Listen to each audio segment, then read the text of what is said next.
Au laboratoire Witness Angel, notre objectif est de créer des témoins personnels pour les victimes de violences tout en respectant la vie privée de tous. C'est un projet à long terme avec de nombreux défis techniques, tels que la miniaturisation, l'autonomie et la cryptographie. Mais avec les systèmes que nous avons déjà développés, nous pouvons résoudre d'autres problèmes de vie privée. Par exemple, aujourd'hui, il y a des caméras partout, dans les villes, dans les immeubles, dans les véhicules. Et d'ailleurs, c'est pratique lorsqu'il y a des agressions. Malheureusement, ces caméras sont très mal sécurisées. Regardez là, par exemple, sur ce site internet, on voit plein de caméras de surveillance en temps réel et en accès libre. Et les passages les plus croustillants finissent sur les réseaux sociaux. Pour cela, chez Witness Angel, nous avons créé notre propre système de vidéo-témoignage. Il a pour but de protéger les lieux publics tout en garantissant que les enregistrements ne soient jamais utilisés hors cadre légal.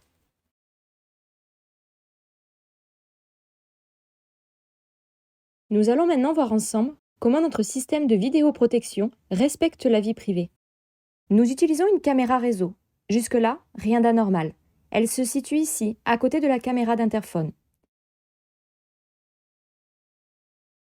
Et voici notre boîtier enregistreur. Alors, qu'a-t-il de spécial ce boîtier? Il enregistre en écriture seule. Cela signifie que la vidéo est immédiatement chiffrée de façon puissante avec l'aide de plusieurs cadenas numériques. Et attention, les clés de ces cadenas sont réparties entre plusieurs copropriétaires. Résultat, le seul moyen de déchiffrer un enregistrement, c'est qu'un nombre suffisant de copropriétaires fournissent leur accord et leurs clés. Ainsi, nous avons le moyen d'obtenir des preuves en cas de cambriolage, d'agression, de vandalisme ou autre, et la garantie que les enregistrements ne seront pas exploités sans l'accord des copropriétaires.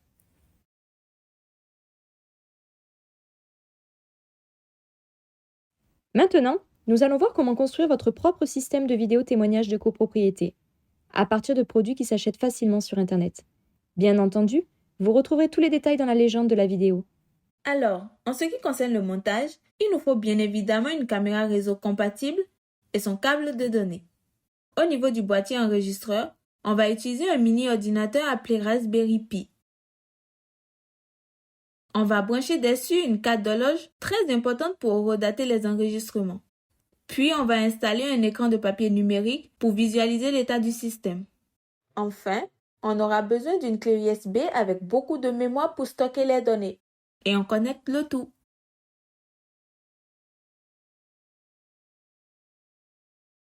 Il ne manque plus qu'une carte mémoire, qui va contenir le logiciel d'enregistrement.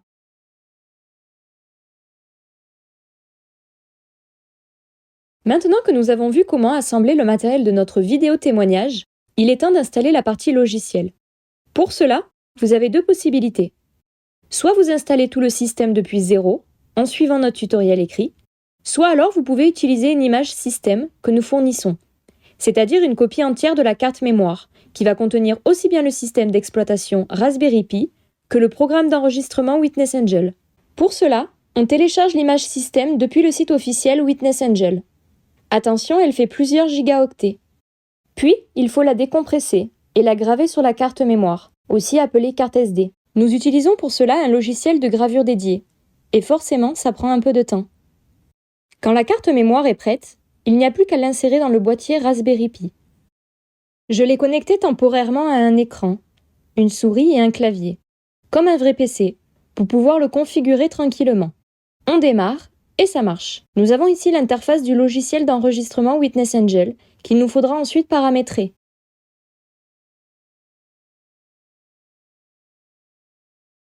Avant de configurer le logiciel d'enregistrement Witness Angel, que nous avons précédemment installé, nous allons paramétrer la caméra réseau.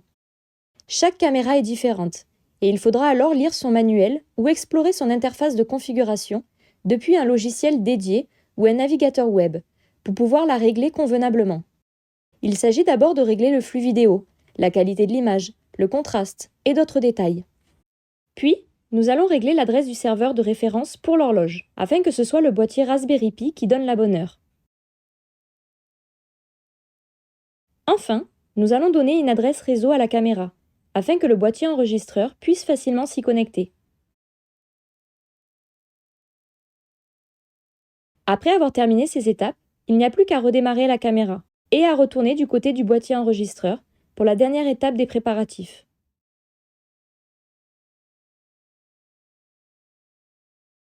Dans cet épisode, nous allons voir comment configurer le logiciel du boîtier de vidéo témoignage de copropriété. Comme nous le voyons sur l'écran d'accueil, il ne nous est pas encore possible d'enregistrer et chiffrer les vidéos. La première étape, c'est de modifier les paramètres de l'application. L'adresse du flux de votre caméra, elle est constituée de son adresse réseau et d'un chemin que vous trouverez dans son manuel ou sur Internet.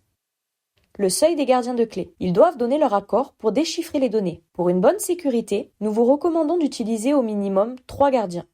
L'emplacement des conteneurs chiffrés. Pour ne pas user prématurément la carte SD du Raspberry Pi, mieux vaut les stocker sur une clé USB ou un disque externe. La durée maximale pendant laquelle les conteneurs de clips seront conservés. En France, légalement, il ne faut pas garder des enregistrements de vidéosurveillance plus de 30 jours. Enfin, la durée du clip vidéo que chaque conteneur contiendra. Par exemple, un quart d'heure. Pas besoin de toucher à la passerelle Witness Angel pour l'instant.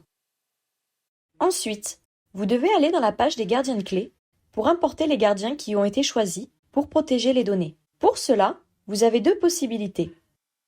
Soit une importation via Internet, qui vous sera présentée dans une prochaine vidéo, soit alors une importation par clé USB, celle que nous allons voir maintenant. Chaque gardien de clé va donc devoir apporter sa clé USB contenant son authentifieur. Je vous renvoie à nos tutoriels sur les gardiens de clé pour savoir comment créer cet authentifieur. Vous devez ensuite insérer la clé USB dans le boîtier. Cliquez sur Import depuis USB, puis choisir entre 2 options. Soit importer uniquement les clés publiques, soit alors importer à la fois les clés publiques et privées. Les clés privées ne seront nécessaires que si vous désirez utiliser le même logiciel pour déchiffrer plus tard des conteneurs. Et dans tous les cas, ces clés privées resteront protégées par les phrases secrètes de leurs propriétaires. Pour enregistrer et chiffrer des vidéos, les clés publiques nous suffisent. Vous allez donc importer uniquement celles-là. Après avoir importé d'autres clés, vous devez laisser cocher celles qui seront utilisées pour protéger les prochaines vidéos. Vous devez en cocher au moins 3, dans notre cas actuel. Sinon, nous sommes en dessous du seuil minimal que nous avons paramétré juste avant. Puisque nous avons sélectionné 5 gardiens de clés, alors que notre seuil est à 3, cela signifie qu'il y aura 2 gardiens de clés de secours, au cas où l'un d'entre eux perdrait sa phrase secrète, ou alors serait indisponible lors d'une opération de déchiffrement. Une fois cette étape finie, vous pouvez retourner sur la page d'accueil. Cette fois-ci, tous les paramètres sont validés. Vous pouvez donc lancer l'enregistrement. Nous voyons la vignette d'aperçu qui se met à jour après un petit peu de temps. Et après 15 minutes, nous pouvons voir dans la page des conteneurs le premier clip vidéo chiffré. Enfin, cette page permet d'accéder aux détails des conteneurs ou de les supprimer. Mais c'est également une petite station de révélation Witness Angel, c'est-à-dire qu'on va pouvoir y lancer une opération de déchiffrement.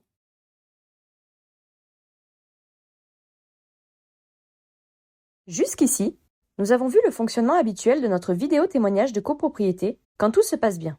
Mais s'il y a un vandalisme, un vol ou une agression dans la copropriété, que faire? C'est là que nous arrivons à ce qui rend profondément unique l'écosystème Witness Angel. La procédure de révélation. Autrement dit, une opération de déchiffrement uniquement sur les données pertinentes et sous la supervision des différents gardiens de clés. Dans cet épisode, nous allons voir comment lancer une telle procédure de révélation directement à partir du logiciel NVR. Pour cela, vous devez retourner dans la page des conteneurs et sélectionner le ou les clips vidéo que vous souhaitez déchiffrer. Puis, vous cliquez sur le bouton de déchiffrement. Sur la page suivante, vous pouvez voir en haut les conteneurs concernés et en dessous les gardiens de clés qui avaient été impliqués pour chiffrer ces données à travers leur identité numérique appelée authentifieur. Avant de pouvoir déchiffrer, il va nous falloir l'autorisation de ces différents gardiens de clés. Pour cela, vous avez 2 façons de faire. Première possibilité, si vous avez importé les clés privées de certains gardiens de clés et qu'ils sont présents avec vous, ils peuvent alors chacun rentrer leur phrase secrète directement dans l'interface pour donner leur autorisation. Pour cela, il vous faut utiliser le bouton « Ajouter une phrase secrète ». Lorsque la phrase secrète entrée est bien reconnue, le statut de l'authentifieur le mentionne. Deuxième possibilité, si les gardiens de clés ne sont pas présents, mais qu'ils avaient publié leur identité numérique sur le serveur distant, alors vous pouvez leur demander l'autorisation à distance. Pour cela, il faut cliquer sur le bouton « Demande de déchiffrement à distance ». Une page de formulaire s'ouvre pour vous permettre de sélectionner les gardiens de clés à interpeller en rappelant la raison de votre demande. Une fois la demande soumise, les gardiens de clés vont pouvoir l'accepter ou la refuser depuis leur application Authenticator. Dans tous les cas, votre objectif sera de recueillir un nombre suffisant d'autorisations en utilisant ces deux possibilités pour que les données deviennent déchiffrables. Par exemple, si vous avez 5 gardiens de clés, mais un seuil configuré à 3 dans les paramètres de l'application NVR, alors 3 autorisations seulement suffisent pour accéder aux enregistrements. Une fois que vous avez assez d'autorisations, vous pouvez cliquer sur le bouton Déchiffrer. Si le déchiffrement est réalisé avec succès, vous obtenez les vidéos dans le dossier d'export. Il restera bien sûr à mettre ces preuves à disposition de la police et de la justice en respectant la réglementation en vigueur pour cette procédure.